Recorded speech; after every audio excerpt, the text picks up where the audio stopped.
अभिलेख। आज हम आपको बताएंगे अभिलेख। अभिलेख किसे कहते हैं और कौन सी अभिलेख किसके शासनकाल में चलता था।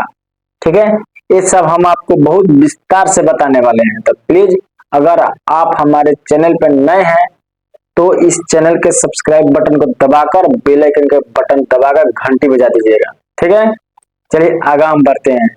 तो अभिलेख, अभिलेख किसे कहते हैं। अभिलेख उस समय की बात है जिस समय लेखन कला नहीं था, कॉपी किताब नहीं था। ठीक है, उस समय पत्थर पे लिखा जाता था। तो पत्थर पर जो लेख जो लिखा गया है ना, उसी को अभिलेख कहते हैं। ठीक है, और वही जैसे कि राजा महाराजाओं के जमाने में उसी पत्थर पर लिख करके भेजा जाता था और उधर से वही उसी दूसरा पत्थर पर लिख करके भेजा जाता था, तो बात बनती थी यानी वातावरण ठीक रहता था। ठीक है, तो हम आपको अभिलेख के बारे में बताने वाले हैं और वो भी लुसेंट के माध्यम से जो 99% सही दर्शाती है। ठीक है, तो आप लोग बने रहिए हमारे चैनल पे और ढेर सारा प्यार देते रहिए। ठीक है, चलिए चलते हैं। देखिए, मध्य भारत में भागवत धर्म विकसित होने का परिणाम यानी प्रमाण यवन राजदूत होलियोडोरस के वेश नगर यानी विदिशा गरुड़ स्तंभ लेख से प्राप्त होता है। देखिए, भागवत धर्म भी है, गरुड़ स्तंभ लेख से प्राप्त हुआ है। गरुड़ इतना पुराना स्तंभ लेख है और भागवत धर्म इतना पुराना है। लोग कहते हैं भागवत धर्म अब के पैदा हुआ है, नहीं, बहुत पुराना है भागवत धर्म, वो अभी जाके उमड़ा है ये मोदी जी के शासनकाल में। ठीक है, चलिए आगे चलते हैं। सर्वप्रथम भारतवर्ष का जिक्र हाथी गुफा अभिलेख में हुआ था। देखिए, इसका भी जिक्र जो हुआ था भारत का, ब्रह्मांड का भारत, उसका जिक्र हुआ था हाथी गुफा अभिलेख में। ठीक है, और आगे बताते हैं। सर्वप्रथम दुर्भिक्ष का जानकारी देने वाला अभिलेख सौगौड़ा अभिलेख। ठीक है, हम आपको और ले चलते। सर्वप्रथम भारत पर होने वाले खून आक्रमण की जानकारी देने वाला भित्री स्तंभ से प्राप्त होती है।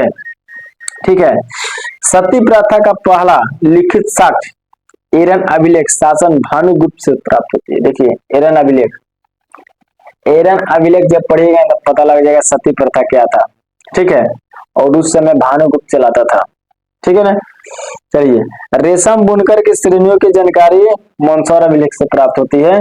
ठीक है, मंदसौर अभिलेख मालवा नरेश यशोवर्धन के शासनकाल में चलता था। ठीक है, अभिलेखों का अध्ययन एपिग्राफी कहलाता था। ठीक है, कश्मीरी नौपसानिक पुरास्थल बुर्जहोम से गर्तावास का साक्ष्य मिला है। देखिए, गर्तावास यानी गड्ढा घर, गड्ढा घर में उतरने के लिए सीढ़ियां भी होती थी। ठीक है ना, तो आपको पूछा जाएगा गड्ढा घर कहां से प्राप्त हुआ है, तो दो आपको ऑप्शन में आएगा, दो में से कोई ना कोई एक आएगा तो चार्ट मार देने का। एक आएगा ब्रुज होम और एक आएगा पूरा स्थल गर्तावास। ठीक है, ठीक है, कश्मीर भी आ सकता है, बुर्ज होम आ जा सकता है, पूरा मैंने सब आज 2-3 आएगा याद रखने का। कश्मीरी नौपसाने प्रस्थल यानी बुर्ज होम से गर्तावास का यानी गड्ढा घर का साक्ष्य मिला है। इनमें उतरने के लिए सीढ़ियां भी होती थी। ठीक है, प्राचीनतम सिक्के को आहत सिक्के कहा जाता है। इसी को साहित्य में करसापन कहा गया है।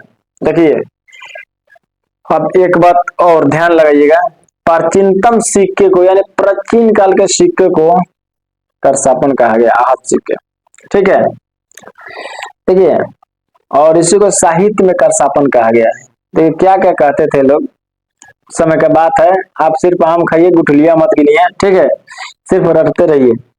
सर्वप्रथम सिक्कों पर लेख लिखने का कार्य यवन शासकों ने किया था। देखिए, वहां से शुरू हो गया लेख लिखना, यवन शासकों के समय में ही शुरू हो गया था लेख लिखना। ठीक है, समुद्रगुप्त की बीना बजाती हुई मुद्रा यानी सिक्के से प्रमाण चलता है कि वो संगीत का बहुत बड़ा प्यारा था, मैं संगीत का प्रेमी था। ठीक है, आर्किमेडे यानी पद्दुचेरी के निकट से रोमन सिक्के प्राप्त हुए हैं। याद रखिएगा मेरे दोस्त, मेरे स्टूडेंट विद्यार्थी, रोमन्स के कहां से प्राप्त हुए हैं?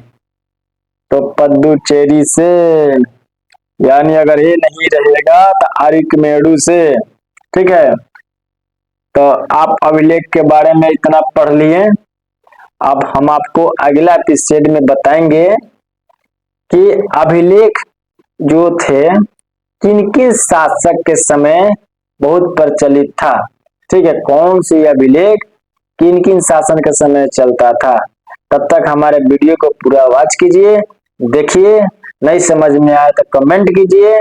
ठीक है, ताकि हम आपको फिर विस्तार से बताएंगे। तब तक मैं अगला एपिसोड का तैयारी करता हूँ। धन्यवाद।